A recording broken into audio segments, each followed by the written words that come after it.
할렐루야. 오늘 어버이 주일에 오신 우리 성도님들을 주의 이름으로 축복합니다. 가슴에 빨간 카네이션을 달고 있는 우리 모든 어머니, 아버지들을 주의 이름으로 축복합니다. 하나님께서 능력과 세임을 주시기를 소망합니다. 저는 말씀을 준비하면서 오늘 어버이 주일에 어떤 메시지로 나눠야 될까 생각을 해보았습니다. 그러면서 한 가지 생각해낸 말씀이 있습니다. 좋은 부모 됩시다. 아멘. 우리 옆에 분들과 인사하겠습니다. 좋은 부모 됩시다. 좋은 부모 됩시다. 두 번째는 좋은 자녀 됩시다. 좋은 자녀 됩시다. 아멘. 좋은 부모가 되고 좋은 자녀가 될 때 부모와 자녀의 관계는 복된 관계가 될 줄로 믿습니다. 어떻게 좋은 부모가 될 수가 있고 어떻게 좋은 자녀가 될 수 있을까? 성도 여러분, 내가 살아나야 합니다. 아멘. 연약함 가운데, 정말 약함 가운데, 무능함 가운데, 절망 가운데 있지 아니하고 내가 내 심령과 내 마음과 내 영혼과 내 몸이 살아나야 좋은 부모가 될 수 있고 좋은 자녀가 될 수 있다라고 하는 사실을 오늘 이 시간 생각할 수 있기를 주의 이름으로 부탁을 드립니다.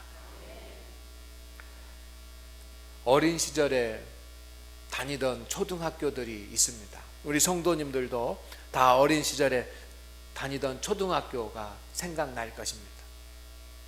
초등학교 때는 얼마나 그 학교가 커 보였던지, 학교 건물도 크고 운동자도 크고 그리고 학교 주변에 있는 나무들도 크고 정말 세상에서 이보다 더 큰 곳이 없을 만큼 학교는 컸습니다. 그런데 여러분, 수십 년이 지난 뒤에 여러분이 다녔던 그 학교를 방문해 보면 학교가 작아져 버렸습니다. 왜 이렇게 학교가 작아져 버렸는지, 여러분, 그 사이에 몇십 년의 시간이 흐르는 그 동안에 학교를 누가 작게 만들어 버렸습니까? 아니죠. 학교는 그대로입니다. 학교는 그대로인데 왜 내가 그 학교가 작게 보이는 것입니까? 그것은 내가 컸기 때문입니다. 여러분이 컸기 때문입니다.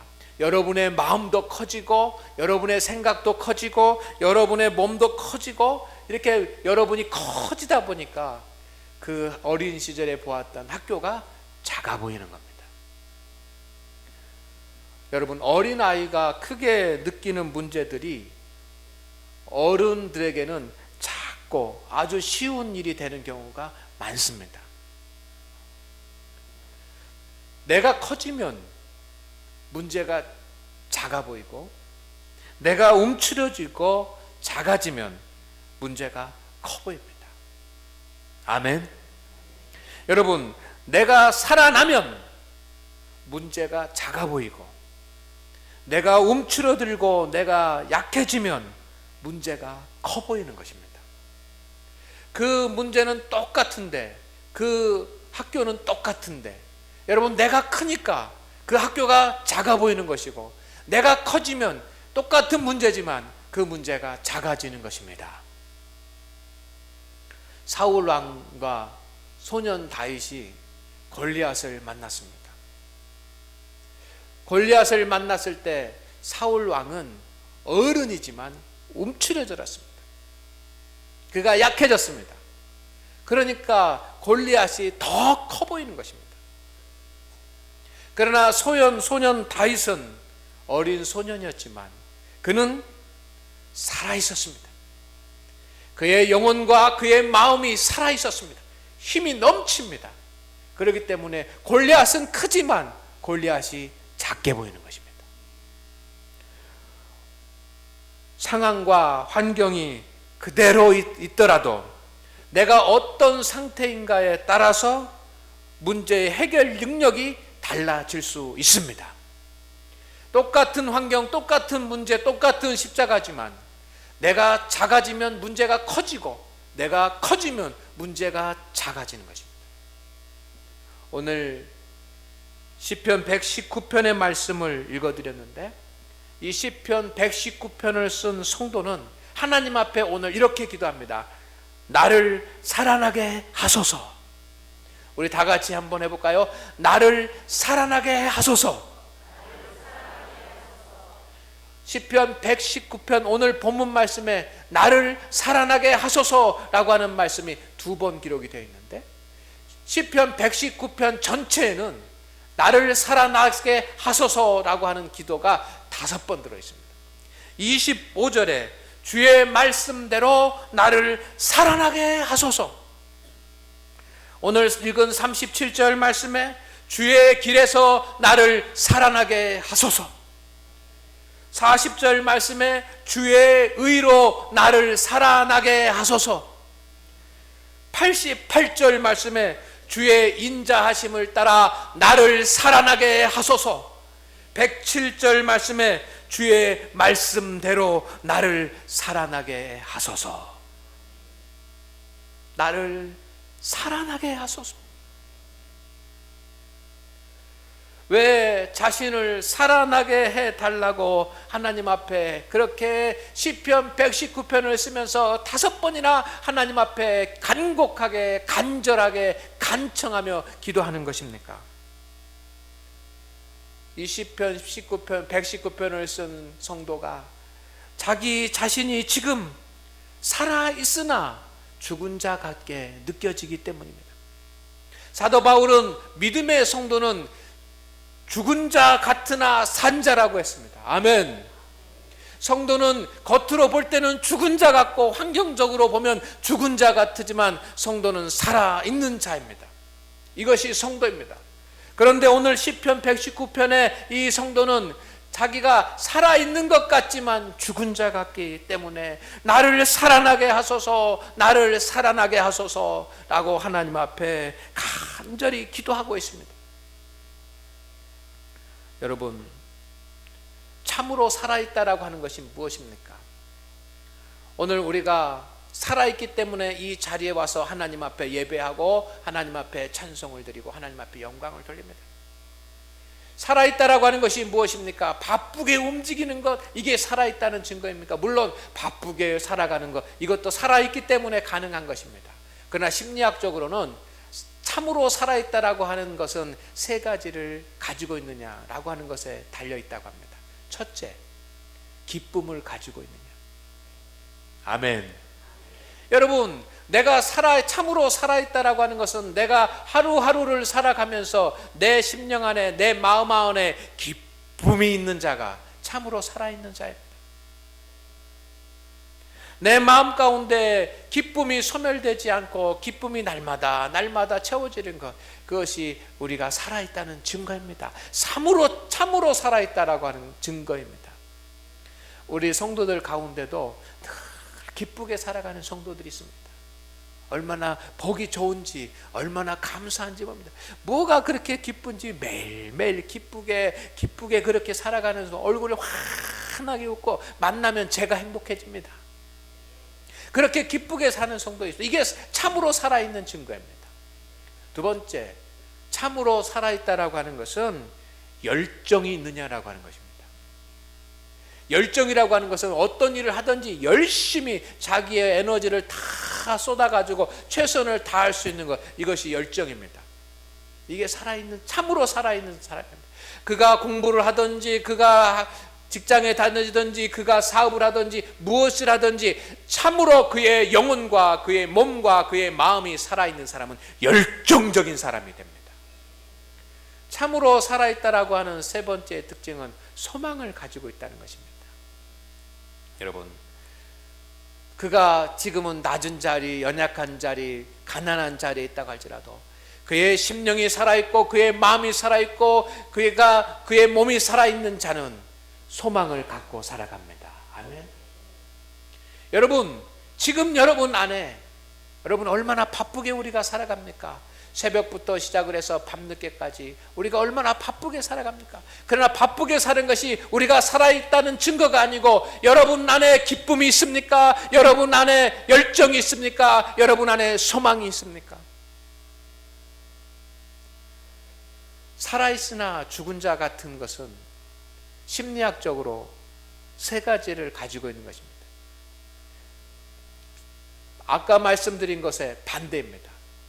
여러분, 살아있는 자는, 참으로 살아있는 자는 기쁨을 가져야 되는데, 살아있어도 죽은 자 같은 사람은 우울함을 가지고 있습니다.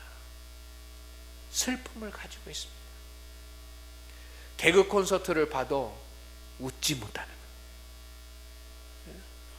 여러분, 웃기는 그 일을 봐도요, 웃지 못하는, 마음이 슬프고, 왜 그런지 모르지만 마음에 우울함이 가득 차 있어요. 좋은 것을 입어도 기쁘지 않고, 좋은 차를 타도 기쁘지 않고, 좋은 음식을 먹어도 기쁘지 않고, 정말 재밌는 것을 봐도 기쁘지 아니하고, 마음 가운데 우울함이 가득 차 있는. 두 번째,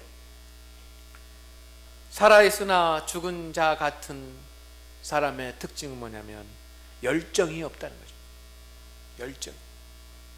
뭘 하면 열정이 있어야 되는데 뭘 해도 하고 싶은 마음이 없습니다.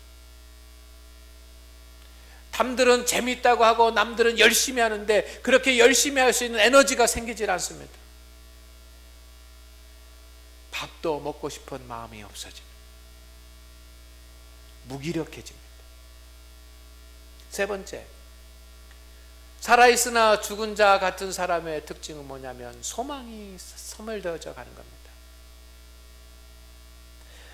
희망을 갖지 못합니다. 늘 낭만과 절망에 사로잡혀 있습니다. 오늘 하나님 앞에 예배하는 우리 성도 여러분, 우리 믿음의 성도는 슬픔을 몰아내고 기쁨이 채워져야 될 줄로 믿습니다.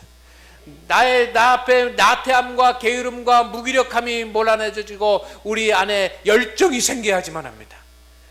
내 안에 낭망이 물러가고 소망으로 채워져야지만 합니다. 그런데 오늘 시편을 쓴 이 시편의 성도는 기쁨과 열정과 소망 대신에 우울함과 무기력과 낭망으로 시간을 보내고 있습니다. 여러분, 우리 가운데 혹시 그런 분은 계시지 않습니까? 이 시편 기자는 내가 이대로 살면 안 되겠다고 생각이 들었습니다. 내가 이대로 살다가는 정말 우울함과 무기력과 낭만 가운데 이렇게 하루하루를 살다가 보면 안 되겠다. 내가 이러다가는 정말 죽겠구나.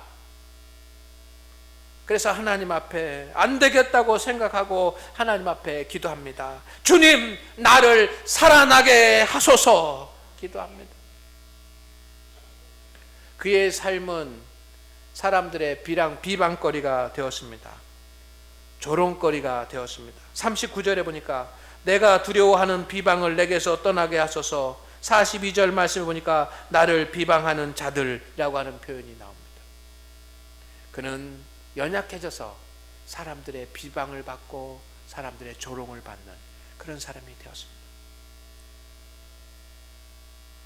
오늘 그런 자리에 서지 않기를 주의 이름으로 축원을 드립니다.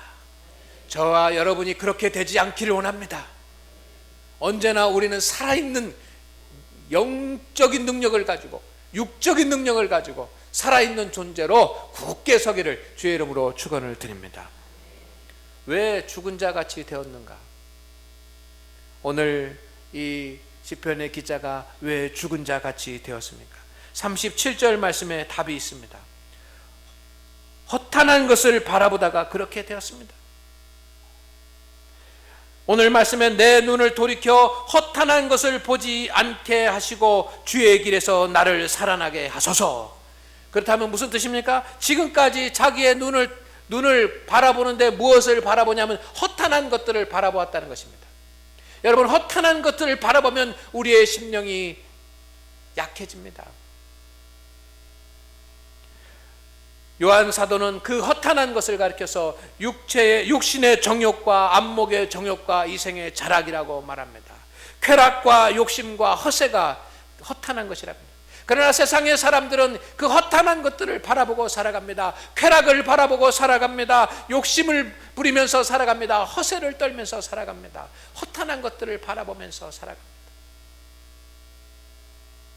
구약시대의 허탄한 것은 무엇이었습니까? 첫째는 우상을 숭배하는 것입니다. 두 번째는 물질을, 부귀와 영화를 따라가는 것입니다.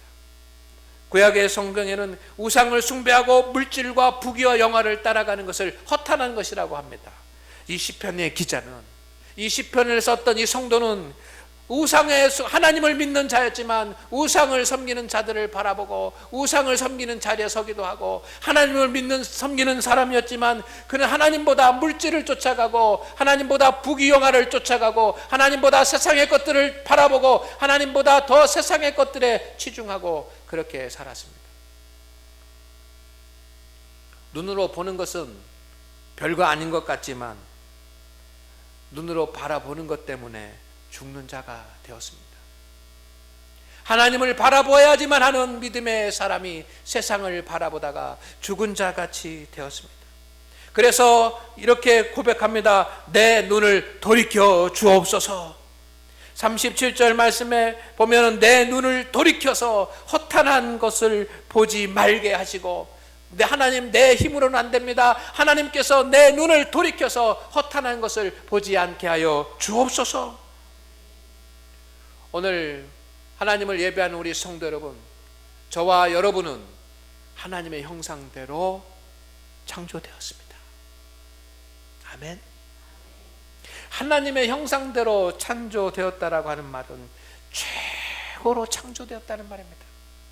최고로. 여러분, 하나님은 우리를 티코로 만들지 않았습니다. 여러분, 가장 좋은 차가 무슨 차입니까? 우리나라에서 가장 좋은 차가 뭡니까? 네? 우리나라에서 가장 좋은 차가 어떤 차입니까? 그랜저? 에쿠스? 에쿠스도 뭐 급이 있지요. 뭐 3000cc도 있고 4500cc도 있고. 그래요. 에쿠스 4500cc. 여러분, 큰 차, 세단. 하나님은 우리를 그렇게 작은 티코와 같은 차로 만든 것이 아니라 에쿠스 4500cc와 같은 큰 존재로 만드신 줄로 믿습니다. 성경은 증거합니다. 하나님의 형상대로 창조하셨다고. 하나님의 형상대로 창조하셨다는 말은 최고로 만드셨다는 뜻입니다. 이 최고가 길을 잘못 들게 되면 움직이지 못하는 상태가 될 때가 있습니다.